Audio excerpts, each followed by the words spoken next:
Hey everyone, today we're going to talk about racks, rooftop tents, and camping. Welcome to the Never Ending Weekend.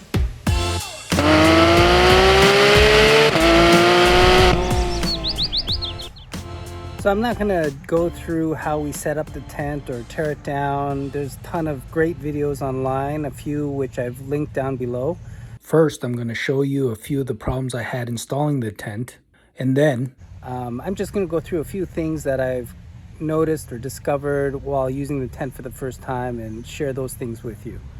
So I bribed a few college kids to help me lift up this rooftop tent on top of the Expedition. And it's a good thing I did, because 160 pounds in this weird shape was a bit cumbersome. But we balanced it on that garbage bin at first to get a good grip underneath the tent and got it up onto the car. One thing to note, if you're using a Thule rack or some kind of rack that has a rubberized strip, I'm assuming this is for friction to hold things in place. While we pushed the tent on there, it pushed out the rubber stripping. So afterwards I had to lift the tent up and kind of squeeze it back into place again. Unfortunately, getting the rooftop tent on top of the car wasn't the hardest thing about the job. Why does every install have to be like this? The little bit of thread that's showing from the nut holding the tent to the rail is impeding this piece from going in. So I have no idea if I should have hammered it in or what, but finished. What a pain in the butt. And I don't know how often I'm going to use it. There she is.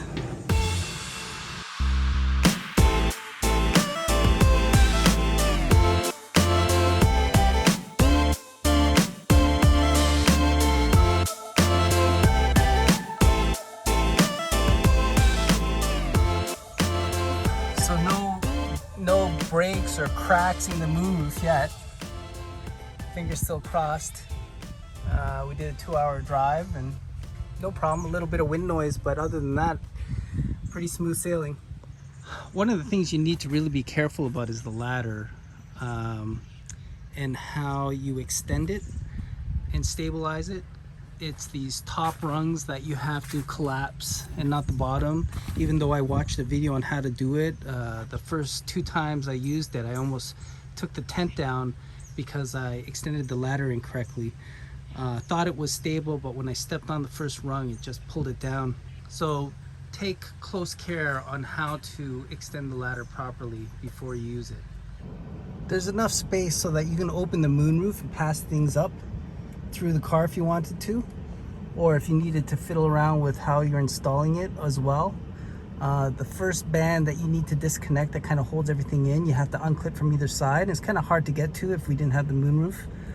Setup was really easy, except for this one item, which is a small item. I mean, considering putting up the tent by just flopping it open is way better than putting up a traditional tent. But these stays for all the awnings, they have to be really bent pretty far to get them into the hole properly, and once they're in, you'll be able to tell they're in securely. But I couldn't get reception where I was camping, and I was relying on getting reception to watch the videos again. So that's something to know too. Depending on where you are, you might not have any reference, so make sure you know how to do it before you come out.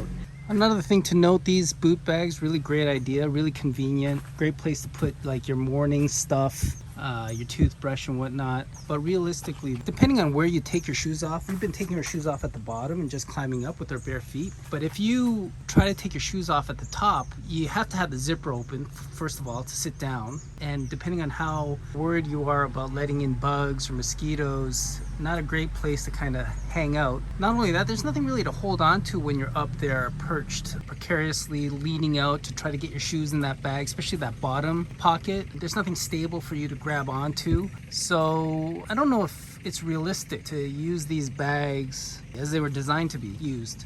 But you know, that might be just me and my bad balance, but just something to note.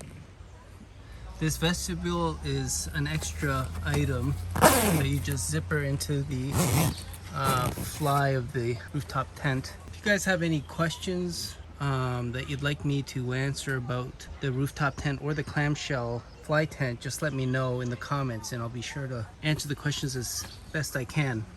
The Condor XL is very roomy.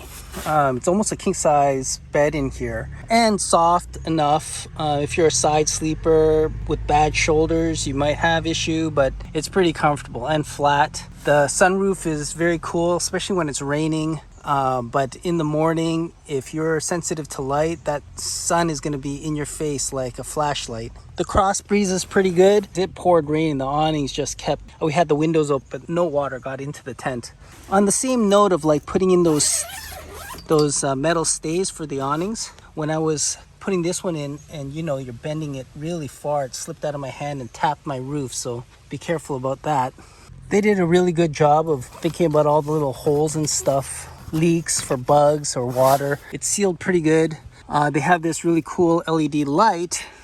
Overall, the quality seems really good. The quilted mattress is really nice. It feels nice. The quilted panel on the hard part of the tent is really nice. Gives it kind of a comfy feeling. All the zipper pulls are really robust and work really well.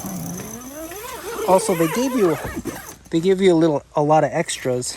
Like the iCamper kind of sells you as extras, like these pockets. They even included this privacy tent. That's come in handy for changing and whatnot.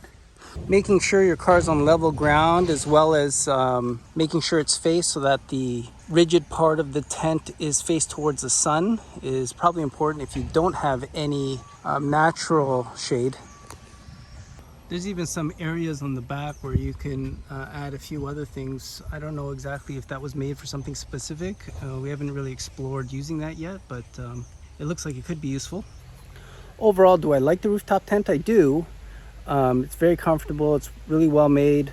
I like that the Roofnest includes a lot of stuff that the iCamper doesn't. And also it has a smaller footprint on top of your truck compared to the iCamper, which I liked as well. Because originally I was going to put this on the Bronco and it fit with no overhang on the two-door. Saying all that, I talked about the racks and the problems I had with the racks, but I really like the tent, but considering the cost and how much we'll probably go camping, I don't know if it's for everyone. Also, climbing up and down the ladder is a bit tedious, but I guess compared to setting up a tent in hot weather, it's probably better of the two options. I'll just quickly talk about this Clam quickset fly tent that we purchased. It's set up really fast, under a minute.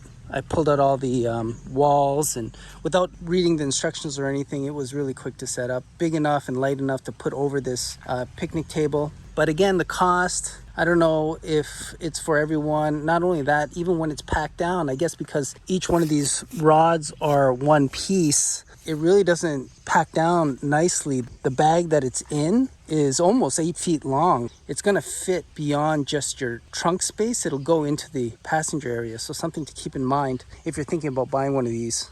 The Clam shelter comes with these optional solid fabric pieces that you just clip in onto each side. So you can get up to 6 to cover the whole thing. A little bit of weather protection, as well as privacy if you wanna use it that way. Hopefully that gives you a little bit of useful information about the Roofnest Condor XL rooftop tent and the quickset fly tent from Clam. But right now it's 30 degrees and I need to jump in the lake. So until next time, have a great weekend.